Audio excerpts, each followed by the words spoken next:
Hi everyone, I'm Emily and it is December 16th. Today's Devo is from 1 Peter chapter 2 verses 11 through 25. I will be reading the ESV version. Let's read together. Verse 11. Beloved, I urge you as sojourners and exiles to abstain from the passions of the flesh, which wage war against your soul. Keep your conduct among the Gentiles honorable, so that when they speak against you as evildoers, they may see your good deeds and glorify God on the day of visitation. Submission to authority. Be subject for the Lord's sake to every human institution, whether it be to the emperor as supreme, or to governors as sent by him to punish those who do evil and to praise those who do good. For this is the will of God, that by doing good you should put to silence the ignorance of foolish people. Live as people who are free, not using your freedom as a cover-up for evil, but living as servants of God. Honor everyone, love the brotherhood, fear God, honor the emperor. Servants, be subject to your masters with all respect, not only to the good and gentle, but also to the unjust. For this is a gracious thing when, mindful of God, one endures sorrows while suffering unjustly. For what credit is it if, when you sin and are beaten for it, you endure? But if when you do good and suffer for it, you endure, this is a gracious thing in the sight of God. For to this you have been called, because Christ also suffered for you, leaving you an example so that you might follow in his steps.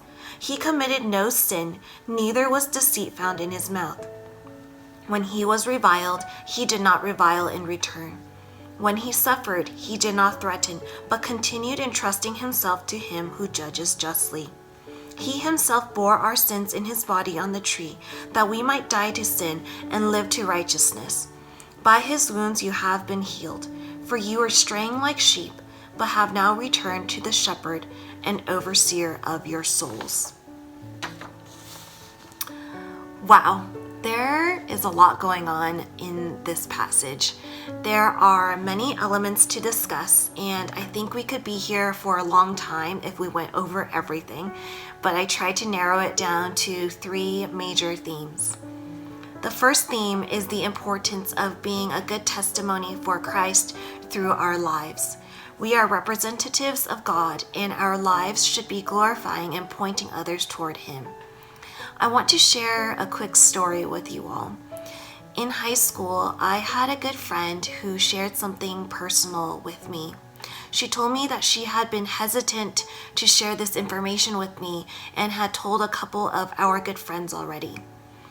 The reason that she was cautious about sharing this with me was because she knew I was a Christian and she wasn't sure how I would react or respond.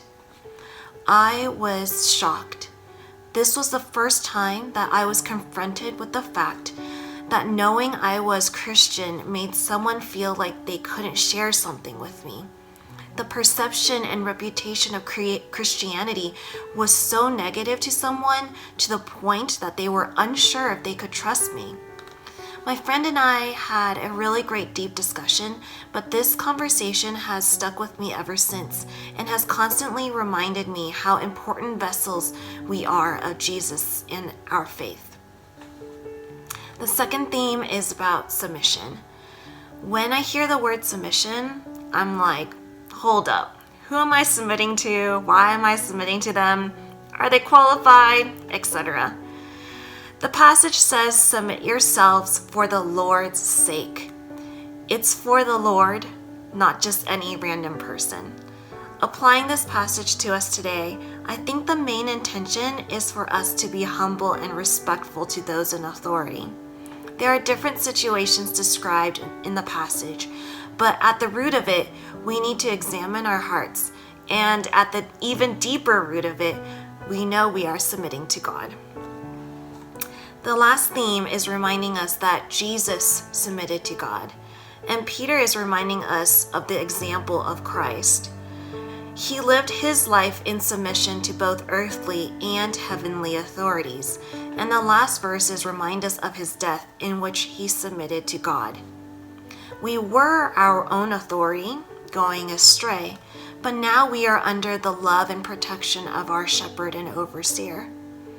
May this passage lead us to submit and obey God wholeheartedly, and may we be good examples to the people around us, drawing them closer to Christ. I hope this passage resonates with you today.